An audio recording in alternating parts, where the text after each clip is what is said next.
Non, c'est ce que justement, c'est en 2014, c'est l'année où j'étais élu secrétaire du CHSCT. Alors pendant tout ce temps-là, entre son accident jusqu'à mon élection, c'était mon ami, donc je l'ai toujours suivi, comme il l'a dit, on se parlait beaucoup. Et en 2014, donc quand je suis élu secrétaire du CHSCT, on reprend un peu l'enquête pour accident, et on se rend compte qu'en fait, il manquait beaucoup d'éléments, dont son témoignage.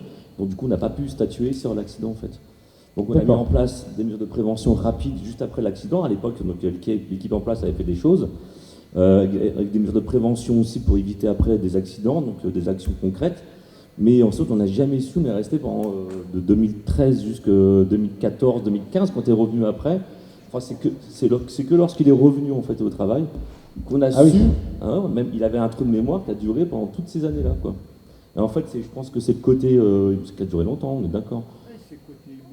Voilà, en fait, il y avait un côté émotionnel, mais c'est quand en fait il a su qu'il allait revenir au travail tout doucement, la mémoire lui est revenue parce ça lui a fait vraiment Il était content. bouffée d'air, ouais, c'est ça.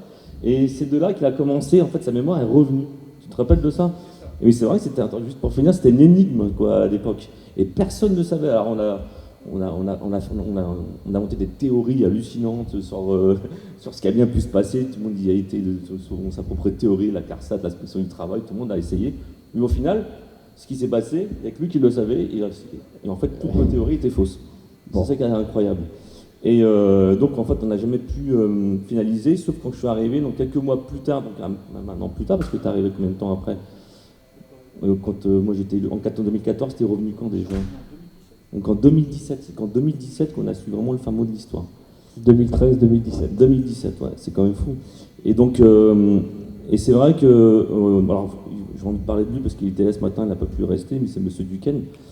C'est M. Duquesne qui était notre secrétaire du comité d'entreprise et le délégué syndical central de la CGT, qui a fait justement le nécessaire auprès de la direction générale et auprès du syndicat, en fait, au niveau de la confédération de la CGT, pour avoir justement cette personne, ce contact qui avait du réseau à la CARSAT, qui a pu faire bouger les choses.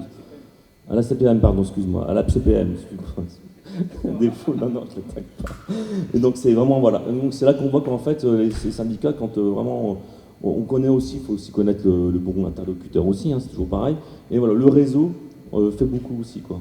Que ce soit au niveau du syndicat, au niveau des entreprises aussi, parce que M. Duquesne avait donc démarché le directeur à l'époque. On ne peut pas dire qu'il était vraiment... enfin, il ne connaissait même pas David, de toute façon, alors, et puis il ne s'intéressait même pas à lui.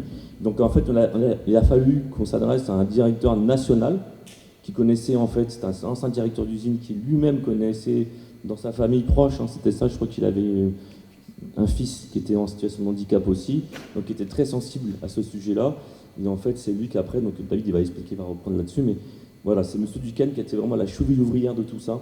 Et c'est pour ça qu'il faut le remercier pour tout ce qu'il a fait aussi. Voilà, en gros, au niveau syndical et au niveau du personnel. Très bien, merci.